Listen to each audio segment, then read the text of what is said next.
Good morning, Maria, and welcome to this video series on showcasing HKIAC's leadership. Very happy to have you. Good morning, Sarah. Thank you for having me.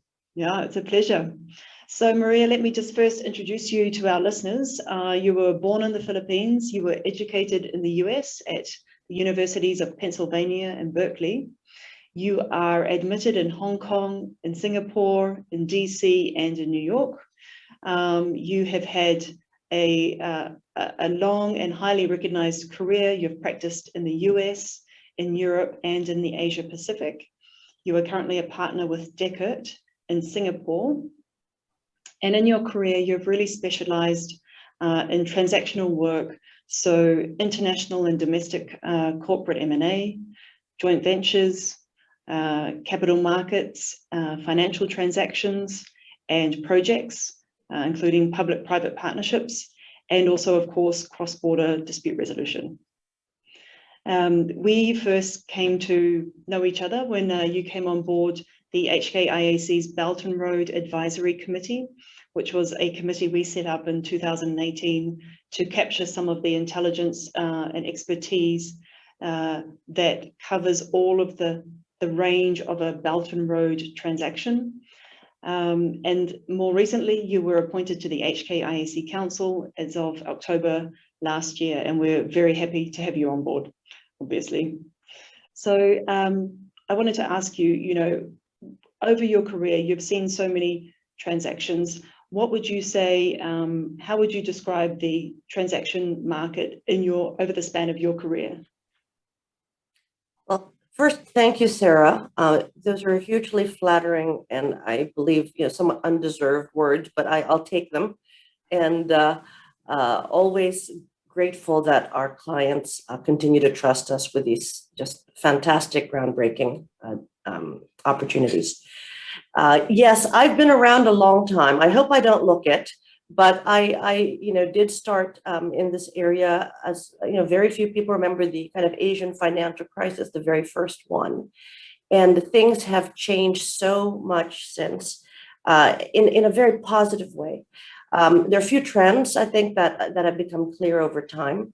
And as we're now, for many corporates, really moving into the second generation of leadership, right? We're going from, especially the number of Asian corporates, which are based on kind of family businesses, we're moving from founder first generation into second generation.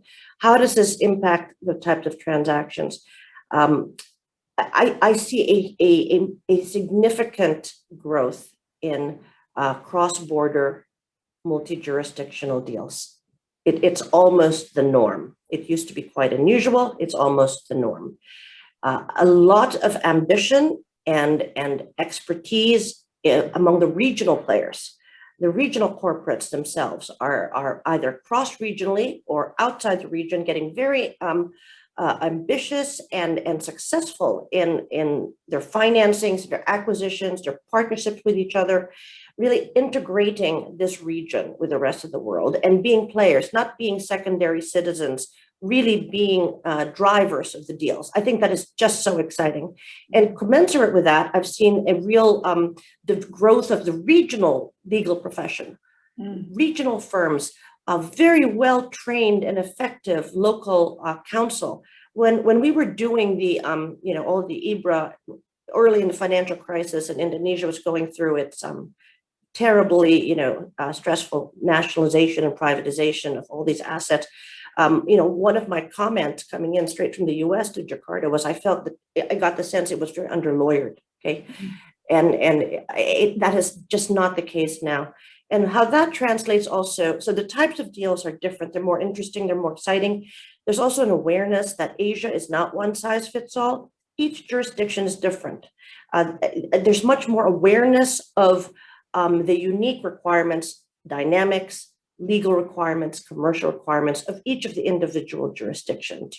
You will not treat Indonesia the same way you will treat Thailand, Malaysia, the Philippines, Japan. And therefore there's a more sophistication in deal structuring and deal negotiating, and the documentation I think is better. So it's a wonderful change, and you really see the cycle, which I think reflects Asia's maturity as a market.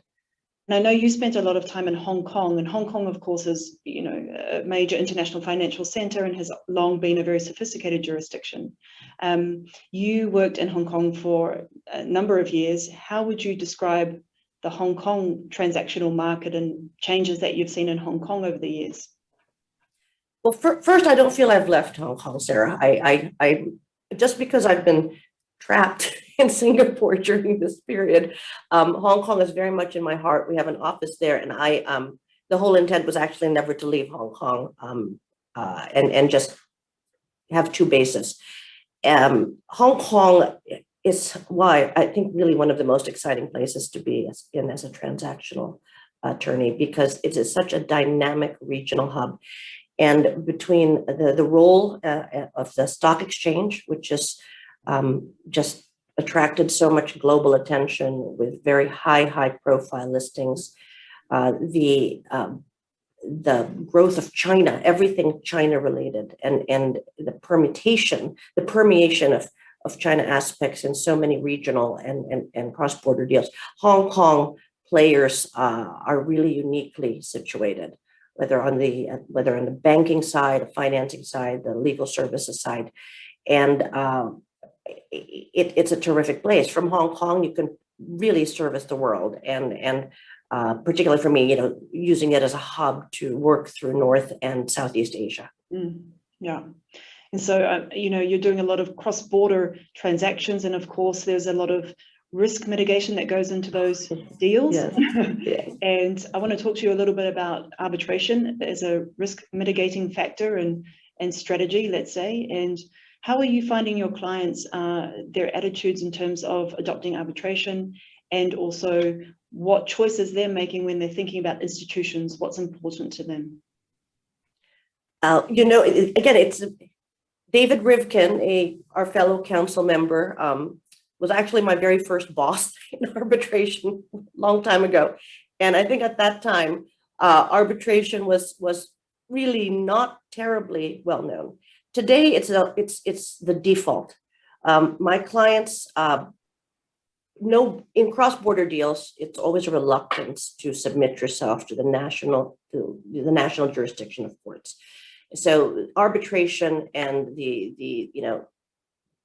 establishment of arbitration is really an effective dispute resolution mechanism. It's a given.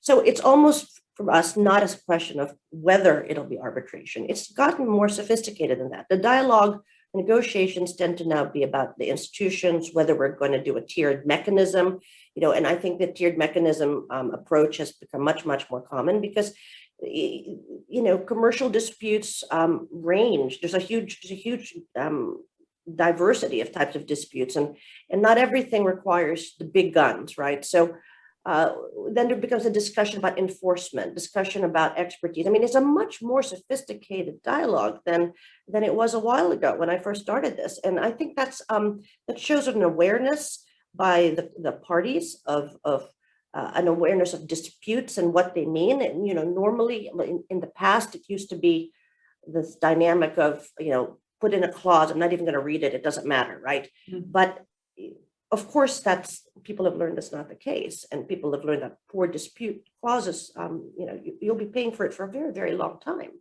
and you know, this clients are much more sophisticated. So when we talk about institutions, because that does become the dialogue, you know, there is also there tends to be you know, the top five, the ones that clients tend to be aware of, you know, and they're kind of, again, they've got the safety aspect, they're known quantities. So that goes into the dialogue as well in terms of arbitration. So in short, it's not about arbitration. Arbitration is the given in my experience at this point. It's now the permutations around arbitration and enforcement in particular. Mm. And, you know, now that you're on the HKIAC Council, you're seeing the inner workings of the institution much more closely. And how do you see HKIAC's role in the dispute resolution community and in the deals and amongst your clients? How are you seeing HKIAC's role come through? Well, HKIAC plays, I think, a vitally important role with the geopolitical dynamics that we're seeing now. HKIC is almost, I think, the only credible neutral institutional bridge between on China-related transactions. And as we know, given Belt and Road ambitions and the very sophisticated deals a lot of Chinese entities are doing around the world, if you have anything that touches, I think, a Chinese party, there's really only one place you would go, which would be HKIAC. I think our enforcement mechanisms, the interim measures, all the language support, it's really a very unique proposition. And being situated in Hong Kong is also just allows HKIC to be a bridge across styles and jurisdictions, and it gives parties a safe forum to resolve, I think, their trickiest disputes. Yeah. And I'm obviously a fan, but you know, I think this is even more important today than I think it's ever been. Yeah. And I mean, on our cases, we see always a great number of post-M&A disputes, shareholders disputes, investment disputes, joint ventures, something's gone wrong. So, you know, that's really an important aspect of what we see all the time on our cases. And I think particularly with the interim measures arrangement, we've really become very important with respect to cases where ultimately the assets that the dispute is concerned about are on the mainland, or the evidence or the conduct. Now, I mean, I want to say, you know, you are a real gem of a find for HKIAC with all of your exciting transactional background combined with cross-border dispute work. How did you first become interested in cross-border disputes? Was it through your transactional work, or was it otherwise? It was actually otherwise. I thought I would be an arbitration lawyer. That's how I started out in my career, and actually found it absolutely fascinating. You know, that there was this world out there, where outside the courts, of, you know, kind of resolving cross-border disputes in this neutral forum. That was like the concept I had. And so as a young lawyer, I did actually start looking at arbitration, and then slowly got, you know, more and more drawn into the corporate aspects, and became really more of a full-scale corporate lawyer. But because my clients tend to be, you know, have wide-ranging requirements, you know, I was always brought into the dispute world as well, and seemed to be involved in arbitrations on a fairly regular basis. And that the ability to look at both sides of the question, you know, to be negotiating a transaction with the dispute aspects in mind has been invaluable. Similarly, you know, working with my arbitration specialist colleagues as well, and reviewing and structuring the case and the arguments, you know, there's an insight that I can bring that is different, because I'm the one who's been on the side negotiating the deals, and I know the dynamics. And so we can kind of, it gives us this, it's actually a perfect meeting place of my two passions, frankly. So arbitration, you know, the arbitration has played such an important role in the growth of international commerce. And as we get better and better at it, and institutions like HKIAC, you know, continue to serve the most sophisticated and also the least sophisticated clients, that's only going to strengthen, I think, the value this mechanism brings. And you talk about your involvement in the dispute end of things, and I think it's fantastic to have your involvement at the outset of things with your perspective and your experience in cross-border disputes, in arbitration, so that when the clause is being drafted, you're making sure that it's a proper clause. It's not going to cost the parties down the line. Well, we try, right? I mean, yeah, it's great. We do our best. So final question, Maria. Yes. We can't really travel easily at the moment. You've got clients in over 35 different countries in the world. When we can travel, where will you go to first? Hong Kong. Take you to dinner. Yeah, it's a date. And then after that, I think I'd like to, do the rounds of our clients in Southeast Asia. There, everyone has been going through a very difficult time, and business, has been proceeding quite robustly despite that. But being able to connect and be on the ground, Indonesia, Manila, those are going to be priorities for me. Yeah. Okay, well, hopefully that time comes sooner rather than later. Yeah. I hope for all of us that's the case. Yeah. Yeah. Thank you, Maria. Thank you so much for your time. Thank you, Sarah. Thank you to the council.